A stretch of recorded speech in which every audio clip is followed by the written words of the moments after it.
जब मैंने YouTube video short record किया था तो उस वक्त तक जो है सिर्फ बरतानिया ने इसकी मजम्मत की थी कि 9 मई में सिविलियंस को जो है वो मिलिट्री कोर्ट से सजाएँ दी गई। लेकिन अब जो है अमेरिका ने भी इसकी मजम्मत कर दी है। अमेरिका में सदर ट्रंप के जो मुशीर बनने वाले हैं, जैसे ही वो 20 जनवरी को हल्फ लेते हैं, रिचर्ड ग्रैनल, उन्होंने भी जो है वो कहा है कि जी इमरान खान को रिलीज़ कर दिया जाए। तो आखिर क्या वजह है कि ये अमेरिका और बरतानिया जो है ये इस हद तक सपोर्ट कर रहे हैं इमरान खान को?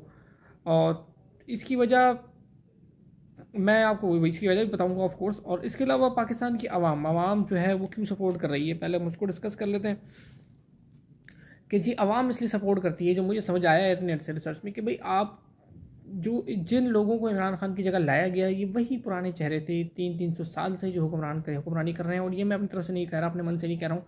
अगर आप पाकिस्तान के कुछ इलाकों में जाके देखें तो वहाँ पे 300 साल से एक ही ख़ानदान हुक्मरान है, चाहे बादशाहत थी, चाहे अंग्रेज़ थे। और अंग्रेज़ों के बाद जनाब पाकिस्तान बन गया तो भी वो कभी पीपल्स पार्टी में, कभी नून लीग में, एक ही। और फिर इसके बाद इस हुकूमत ने जब 2022 में ये हुकूमत आई है, जी जो सेटअप है 2024 वाला, ये उसकी कंटिन्यूटी है। और 2024 के इलेक्शन पे भी जो एतराज़ आते हैं वो हम सबके सामने हैं, किस तरह से फॉर्म बदले गए। तो इस हुकूमत ने आने के बाद जो इक़दाम किए, इंटरनेट का जो बेड़ा गर्क किया, इसके अलावा दीगर जगहों पे इज़हार राय पे जो पाबंदियाँ लगाई, टेलीविज़न को किस तरह कंट्रोल किया, मीडिया को किस तरह कंट्रोल किया, तो अब ज़ाहिर है लोग जो है बुरी तरह तंग आ चुके हैं इस हुकूमत से। आ जाते हैं अमेरिका और बरतानिया पे। तो सवाल ये हर जगह से आ रहा है कि जी अमेरिका और बरतानिया को ऐसा क्या नज़र आ रहा है इमरान खान में जो कि वो इस लेवल पे जाके उसको सपोर्ट कर रहे हैं। और ट्रंप एडमिनिस्ट्रेशन के बारे में भी बहुत सारे नून लीग के हजरात, आपने देखा होगा, नून लीग के जो पॉलिटिशियन है वो कह रहे थे कि जनाब ऐसा कुछ नहीं होगा, अमेरिका को क्या पड़ी है कि एक आदमी जो जिससे ट्रंप की शायद ज़ाती वाकफियत हो, अब वो उसको क्यों निकालेंगे जेल से बाहर। लेकिन आपने देखा कि अभी तो वो एडमिनिस्ट्रेशन में आए भी नहीं है, अभी वो पावर में आए भी नहीं है, मतलब हल्फ लिया भी नहीं है ट्रंप ने। और उनके एडमिनिस्ट्रेशन अभी उन्होंने इनके एडमिनिस्ट्रेशन ने भी जो है वो ओथ ऑफ ऑफिस नहीं लिया। तो वो इमरान खान के लिए ट्वीट कर रहे हैं रिचर्ड ग्रैनल साहब, और जियो को बहुत बड़ा झटका भी दिया इन्होंने कि हम आपको यूएस एड पे नहीं चलने देंगे। तो आखिर इसकी क्या वजह है? तो जनाब मैं आपको ये बता दूं, अगर आप मारूसी हालात देखें, ऑब्जेक्टिव सिचुएशन देखें, बगैर किसी की साइट लिए, तो आपको मैं बता दूं कि अमेरिका और बरतानिया को इमरान खान से सिर्फ एक ही उम्मीद है और एक ही काम है, और वो ये है कि इमरान खान पाकिस्तान की जान चाइना से छुड़ा देंगे। जो उनको लगता है कि पाकिस्तान जो है वो चाइनीज़ डेट में फंस गया है। क्योंकि इमरान खान 2018 में जब पावर में आए तो उन्होंने सबसे पहले जिस चीज़ पर एतराज़ किया, सबसे पहले जिस प्रोजेक्ट पर एतराज़ किया वो सीपैक था। और उनका कि सीपैक की जो टर्म्स हैं वो हमें बताई जाएँ। और अब जैसे जैसे टर्म्स खुल के सामने आ रही हैं तो हम बहुत सारे लोगों को लग रहा है कि ये इनह्यूमन टर्म्स हैं। और आईएमएफ की सरबराह ने भी इस पर एतराज़ किया था, और आईएमएफ ने भी इस पर एतराज़ किया था कि जो चाइनीज़ डेट है, जो आपका चाइना का कर्जा है, ये बहुत खौफनाक है, और इसकी टर्म्स के बारे में आप बताएं। और आप आईएमएफ से जो पैसे ले रहे हैं उससे आप चाइना का कर्जा वापस नहीं कर सकेंगे।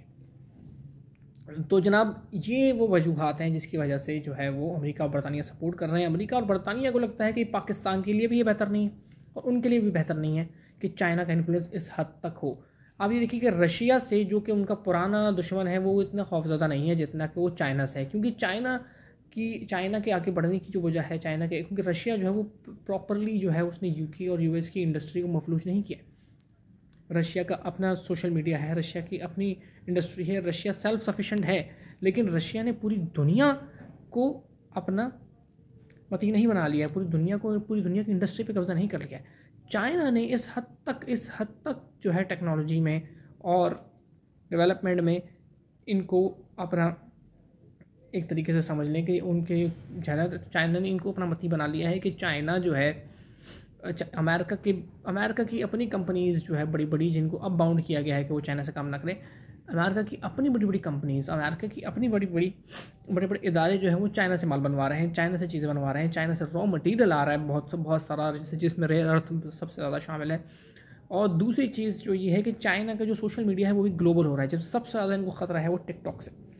तो इसलिए वो ये समझते हैं कि चाइना जो है ये गवादर में इन्वेस्ट करके, श्रीलंका में इन्वेस्ट करके हमें पूरी तरह से सराउंड कर रहा है, हमारे इंटरेस्ट को।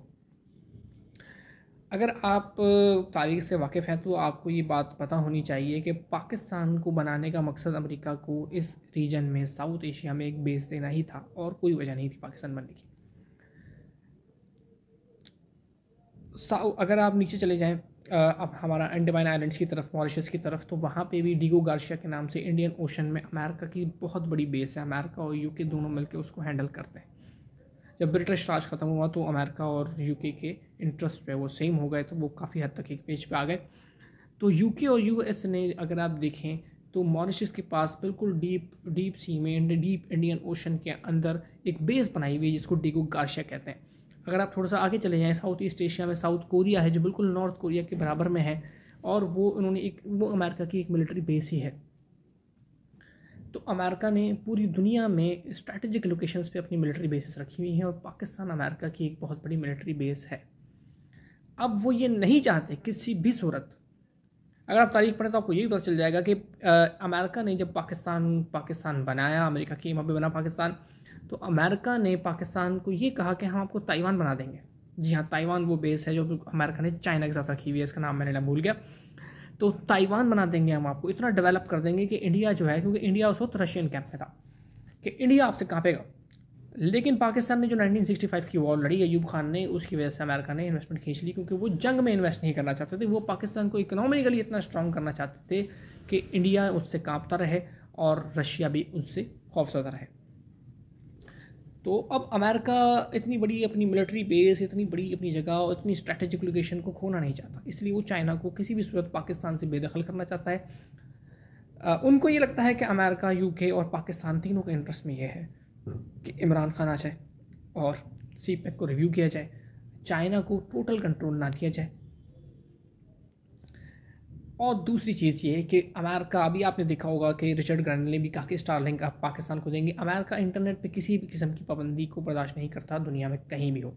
इसकी बहुत सारी वजूहत हैं, क्योंकि majority of the social media, majority जो कि बड़ी ऐप्स हैं वो अमेरिका से ऑपरेट होती हैं, और अमेरिका का जो NSA है वो उनकी काफ़ी हद तक जो है समझने के काफ़ी हद तक डेटा कलेक्ट करता है। हालांकि वो मैं नहीं समझता हूँ कितना मुझे, लेकिन ये कि काफ़ी हद तक वो डेटा कलेक्ट करते हैं और उनको इंटेलिजेंस की भी काफ़ी हेल्प मिलती है। तो ये है वजूहत। और ये मैं आपको बता दूं कि 20 जनवरी तक इस गवर्नमेंट में बहुत बुरा वक्त है, और किसी भी सूरत जो है वो कोई ना कोई बैलेंसिंग एक्ट करना पड़ेगा। इमरान खान को छोड़ना पड़ेगा, कुछ भी ऐसा करना पड़ेगा कि इमरान खान को, उनकी पार्टी को फैसिलिटेट किया जाए, वरना 20 जनवरी के बाद बहुत ही बुरा होने वाला है पाकिस्तान की इस मौजूदा हुकूमत के साथ, जिससे शायद किसी को भी हमदर्दी नहीं है।